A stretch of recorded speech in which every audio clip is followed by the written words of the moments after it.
તું તારો ભાઈ તારા પપ્પા બધા ક્યાંક મજૂરી કરતા હોય જેલમાં ઓલા કેદીની જેમ ને તારા દાદા તને બહાર કઢાવે અને સારી લાઈફ આપે તો તને તારા દાદા પ્રત્યે હું માન સન્માન ન હોય?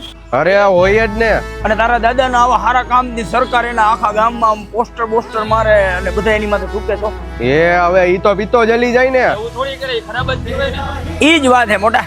અમારી પાછળ જોશ ને બધા પોસ્ટર, આ ક્રાંતિકારી છે. અંગ્રેજો સામે લડીને આપણને આઝાદી અપાવડાવી અને આપણા મહાનુભાવ શું કરે જો એવા થૂકીને ભરી મૂકે. વાહ વાહ. આ નો હોત ને તો તું ને હું હજી અંગ્રેજોના બાથરૂમ સાફ કરતા હોત. આ લોકો એનું લોહી આપીને આપણને આઝાદી આપી હતી. વળતરમાં આપણે એને શું આપી? બીજી પાનની રિચકારી. આપણે ખાલી આ દિવાલ નથી ખરાબ કરતા મોટા, આ લોકોના બલિદાનના ધજાગરા ઉડાડી. આપણા બધા કહેતા હોય કે ઓલું વિદેશી કલ્ચર નથી અપનાવવું. આપણી ભારતની સંસ્કૃતિ સાચવી રાખી, જાળવી રાખી. શું આ આપણી સંસ્કૃતિ છે?